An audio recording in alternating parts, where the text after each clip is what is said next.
y'all just move back. Back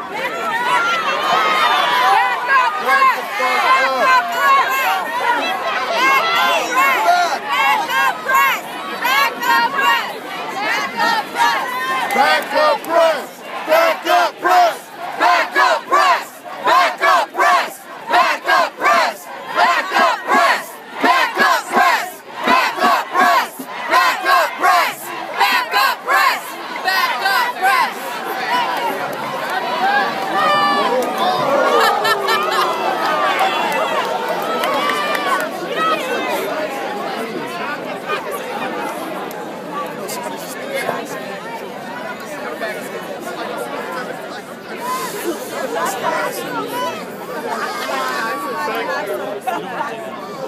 I have Fox News, I don't care.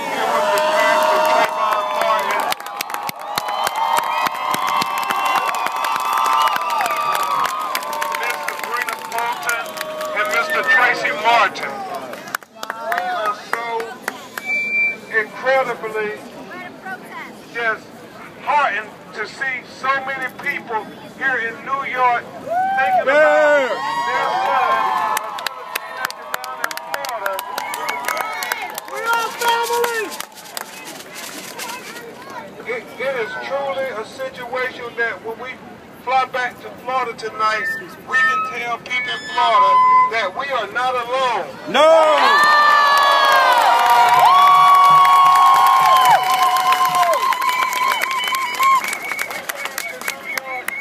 To do interviews, to let the world know that we will not go quietly into the night. No!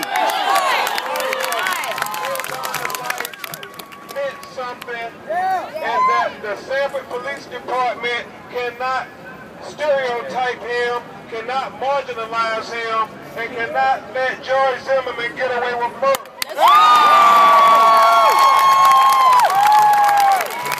We want justice! Now if I could, just for a few minutes, if we can have your attention just for a few minutes, and then you'll hear from the parents of Trayvon, if we can just have your attention. Now, just for a few minutes. Okay. Now, we came to interview with several national media. One of the individuals we interviewed with was Anderson Cooper. We told the parents that he wore a hoodie and jeans and tennis shoes every day, all day. But no one has ever stopped him that's been suspicious. Never! Never!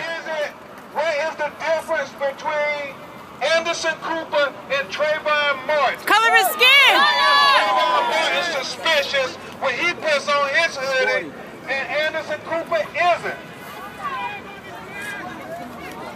That's why we are so happy to see so many of you with your hoodies on saying that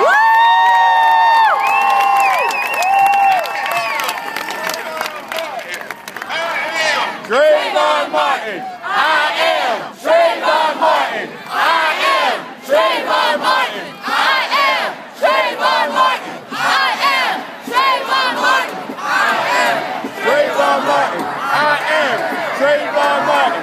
I am Trayvon Martin! I am Trayvon Martin! I am Trayvon Martin! I am Trayvon Martin! Now, brothers and sisters here today, we have to make sure we understand what happened so we can never let this tragedy happen again. Right. So I'm going to recount to you a few of the facts in this tragedy that claimed the life of this young man who was Sabrina and Tracy's teenage son. On February 26th, around 6:50, right before the NBA All-Star game in Orlando, Florida, Trayvon Martin left his father's girlfriend's house to go to the 7-Eleven 15 minutes away. Now, Trayvon Martin, like most young teenagers talk on the phone all the time.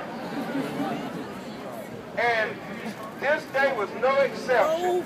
When we look at his cell phone records, he had been talking all day to his friends.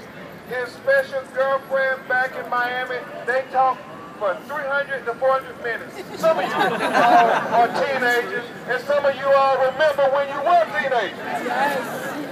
And so, when he was coming back from that 7-Eleven, after he had got his little brother Skittles and an iced tea, he was walking back, and it started to rain. Trayvon ran into the gated community for which he had every legal right to be in. That's right.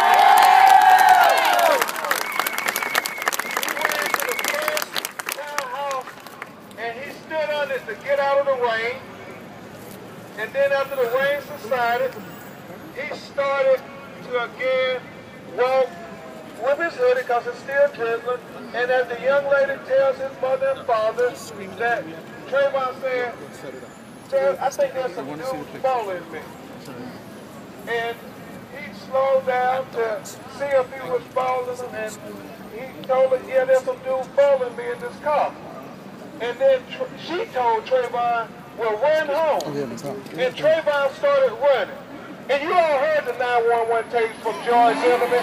What did he say? He's running. So he got out the car and disregarded and disobeyed the police instructions, and he pursued this teenage boy who looked suspicious for him.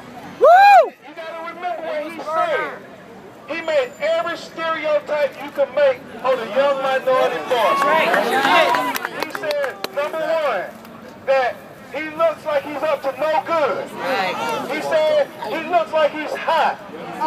He said looks like he's trying to get into something. Now, Trayvon Martin all the time was on the phone with his friends. Now, if I'm going to be trying to be up to no good, I'm trying to break into somebody's house, am I going to be talking to my girlfriend on the phone? No. Because that is George Zimmerman's story.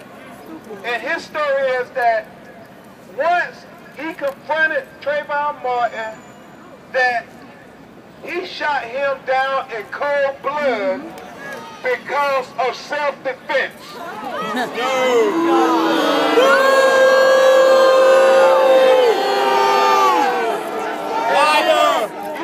Brothers and sisters, everybody out here, you know what is the harmful tragedy just as much as the killing of this teenage boy? Is that the police, until you all got involved, the Sanford Police Department was just as easily going to accept everything that Zimmerman said as the gospel. Accept the death of this young boy and not do anything about it. They weren't going to arrest him at all. In fact, when you look at the facts, you got to remember what they did when they got to the scene and Trayvon Martin was dead on the ground. They did not even take a background check of the man who had shot him down in cold blood. But they did a background check on Trayvon. Wow.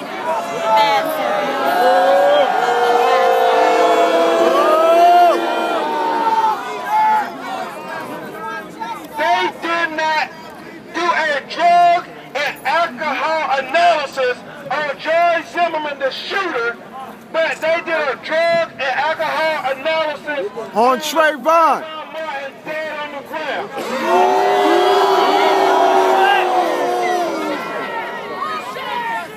Now, for whatever reason, they talked to George Zimmerman for an hour or two and patted him on his back and let him go home after he had just killed the person. Now, I asked you, if that was Trayvon Martin who had pulled the trigger, would they have let Trayvon Martin go?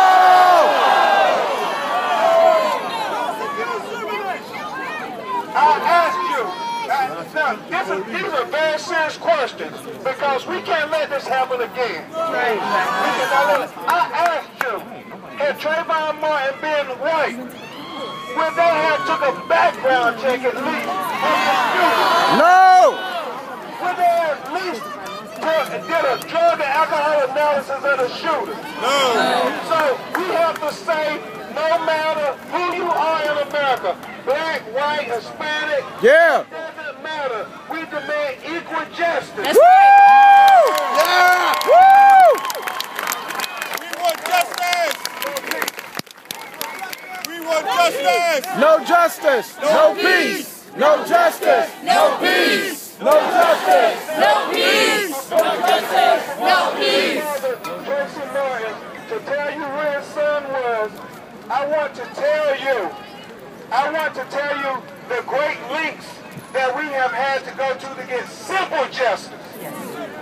Simple justice. This, we had to file a lawsuit to get 911 tapes to let the truth come out.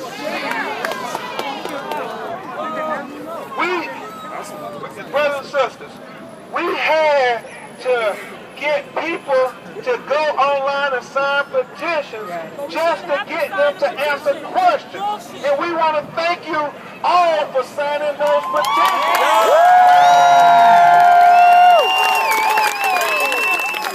People all over the world. We haven't gotten to 1 million yet, but they tell me we're on the cusp of getting to 1 million signatures.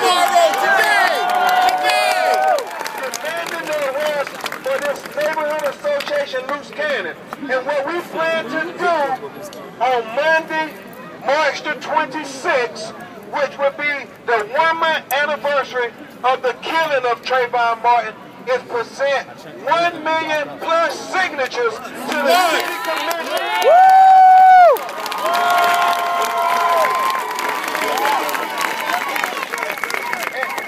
And we intend to ask the city commissioners of Sanford, Florida, why haven't the police arrested George Zimmerman? Whoa! Woo! Yeah! Prosecute Zimmerman! Prosecute Zimmerman! To ask him if he refused to arrest them, if he refused to do his job as the city commission who are over the police department. What are you going to do if your employer refuses to do his job?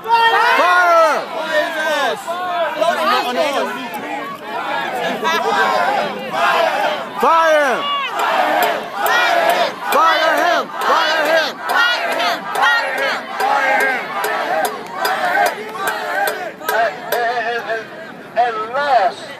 And last, but certainly not least,